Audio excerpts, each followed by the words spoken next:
Let's talk about how patients sign up when they go to your website. What is the process?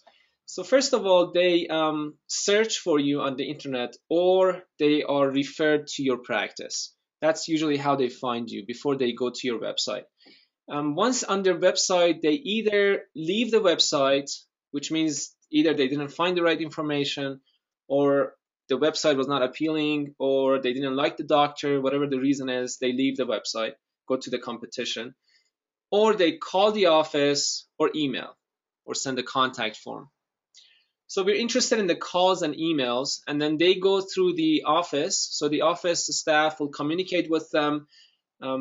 After their communication, they either again leave or set up a consultation with the doctor. And once the consultation is set up, they either leave the office and don't sign up, or they sign up for services.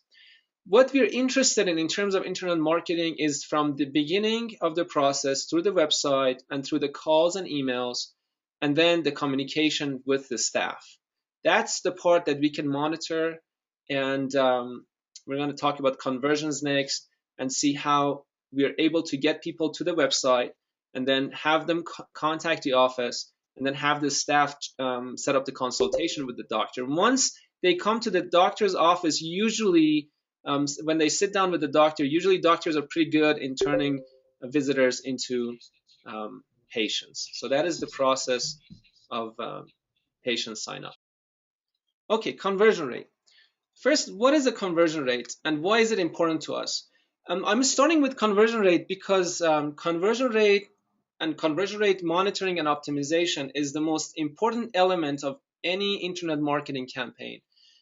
Before even search engine optimization, I know most of us are really interested in SEO or AdWords or website design, but really what we want is conversion, and I'm going to explain why. First, what is conversion? Conversion is the patient that goes to your website and decides to contact you. Some people call it a lead, we call it conversion. And conversion rate is the percentage by which your website is able to turn new visitors into patients. Basically, if there are 100 patients going to your website and 5 of them pick up the phone and call you and 2 of them email you, then the website has a conversion rate of 7%. That's how we measure conversion rate. There are 2 kinds of conversions. One is the total conversion rate of a website, which means anybody that goes to your website and contacts the office. It could be your current patients, it could be a new patient, it could be a family member that just wants to find you find the doctor off of the website. That's the total conversion. That's not really what we're interested in. We're interested in the new patient conversion rate. Patients that are actually going to set up a consultation and see the doctor. Conversion rate monitoring is basically the ability or the techniques that we use to monitor the conversion rate of a website. Again, these are definitions. We'll get into each one of these and how we measure. And then finally, conversion rate optimization, meaning that can we improve the conversion rate of a website? Because at the end of the day, if you're spending $5,000 on marketing for a website, and then we have 10 people contacting us, that's one conversion rate. And if we can turn that 10 patients into 20 patients, then automatically we're increasing our return on investment by twice as much. So conversion rate optimization is the art and science of increasing the number of people that they will contact you through the office. We will have separate webinars explaining each one of these sections, and eventually we'll get into how we can increase the conversion rate of a website. All right, let's go to the next slide then. Here's Dr. Stosich. He's one of our clients, and we're monitoring his conversions for him. And I'm going to briefly explain how we monitor conversions. We are doing it for most of you guys as clients. If you are a client of ours who has been with us for a few months or before that, normally we have pitched you to do the conversion monitoring, and we have already set it up. But this is basically how it works. These 2 phone numbers that you see on the top, these are the phone numbers that the patients think that they are the actual phone numbers to the offices. These are 2 different offices.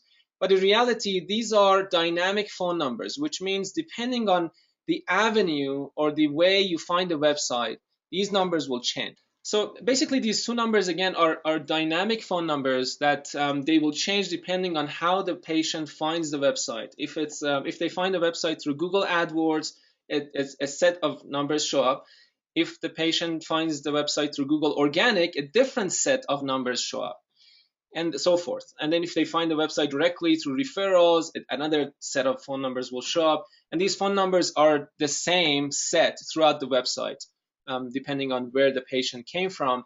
And then on the back end, we're monitoring these phone numbers and these calls, and then we know exactly how many people contacted the office who came from organic search, how many came from referrals, how many came from AdWords, etc., etc. We can even do for Facebook, we can do Bing, Yahoo, we can monitor every single campaign that is running very specifically. Those are the phone numbers. Contact us forms work in a similar fashion, and it's actually easier to monitor contact forms because once the person fills out the form, we just put a code in there, and the code will backtrack that patient to where they originated coming to the website. All right, Dr. Stosich's conversions. This is a chart of 1 month of real patients' conversions coming to the office for Dr. Stosich. So we had 10 leads coming in from search engine optimization, 3 leads coming from AdWords, and 6 leads coming from referrals or directly to the website. So that gives us a clear picture of how many patients doctor signed up, from which campaigns. This helps us understand which campaigns are doing better than others. Like in this case, SEO is doing better than AdWords. That could, mean that we need to spend more money on AdWords, or that means that, we need to make some changes to AdWords, etc. So it gives us a lot of data that we can then analyze. Okay, so that's as far as conversions is concerned. So the next topic, I want to talk about something very important that's happening in the trend of internet marketing. In the past 2 or 3 years, people are using smartphones and tablets to access our clients' websites. And many of us are really, when we talk about a website, we're used to saying, okay, website on a computer, on a monitor. And then we're not really thinking about people that are using mobile devices to access websites. I've seen a tremendous trend of increase in accessing websites in the past few years. Started with around 5 or 10% a few years ago. Then it jumped to about 20% last year. And this year it's around 35, 40% for most of our clients' websites. Some of our clients get over 50% of their visitors coming from using devices, smartphones or mobile devices. And here's Dr. Stosich's last month's traffic to his website, breakdown based off of where they came from, what kind of device they used. So as you see, about half of them, more than half, still used a desktop computer to access. But then we're seeing a 32% using smartphones, and that's humongous. So if a website is not mobile friendly, it's not tablet friendly, and looks crooked or looks out of place, or it's very difficult to navigate on a mobile device, then you're most likely losing the leads coming um, from um, uh, from patients using those devices. Now, this is another important thing. Your patient's attention span has changed over the past few years. In 2010, there was a study done by the Guardian, the newspaper Guardian, and in 2010, our average website browser's attention span on a page was 12 seconds. That came down to about 8 seconds in 2012 and down to 6 seconds in 2013. These are follow-up studies. We haven't done studies for 2014 and 15, but I put those numbers there based off of what the trend that we've seen in the past few years. So my analysis is that for 2015, we only have 3 seconds of time with any average person that visits your website. And in those 3 seconds, you will have to um, point them in the right direction, give them information they need, and prompt them to either stay longer on your website or contact your office. And that's an important trend that's happening, which leads us to the next section. And the goldfish here is basically the span of attention of a goldfish. They say it's 9 seconds. So we're having less span of attention than goldfish, practically. Now, website design and development. We talked about mobile devices, and the solution to the mobile problem is having a website that's responsive. For some of our clients who are here today, we just designed their websites in a responsive format. This is one example, Dr. Mariano's website. We've also done other clients of ours. As you see on the left side, we have a static website that's just one page, and doesn't matter what device you use, you can only see that one page. Then if you're using a smartphone, because the website is larger than a smartphone, you have to scroll back and forth, right and left, and then you try to click on buttons. It's a very difficult experience for the user. On the right side is the new website that basically is a responsive website. Depending on what size browser you're using or what device you're using, the website size changes and the layout changes and the menu changes to make it easier for the person to navigate through the website. If you can see, for example, on a PC, we have the full menu at the top, but on a tablet, we have menus tucked in a corner, and then you will have to click on it to open the menu. And then the form is larger, so it's easily accessible on a tablet, etc. And the layout is changed. Smartphone, same thing. Now, the important part about responsive design website is that it's the same website which shows differently on different devices using what we call HTML5 coding, which is a sophisticated coding system that will communicate with the browser, gets the information off of the browser, and then shows the browser what fits into that browser. And there's a difference between a responsive website and an adaptive website. You may have heard of that term before. Why don't we design a mobile version of our website? You may have heard of that. So can we keep our website and then do a mobile version? Yes, you could, and that would be an adaptive website. Basically, some designers, they come up with a simple, oversimplified version of your website, which only has a few of the menus, which only has a few words as a text, and then that would become a mobile version. So if somebody is using a smartphone, they're not seeing your actual website, they're seeing a mobile version of the website or an application for your website. The problem with a mobile version of a website or an adaptive website is that it's not search engine friendly. It's not friendly for Google. Plus, it's not really user friendly because your customers, they don't want to see a different website when they use their smartphone. They want to see your actual website, and they want to be able to read all your articles. They want to be able to navigate the same way they do on a desktop computer. So for those two reasons, we don't recommend an adaptive website. We recommend a responsive website. And then finally, a flat design website.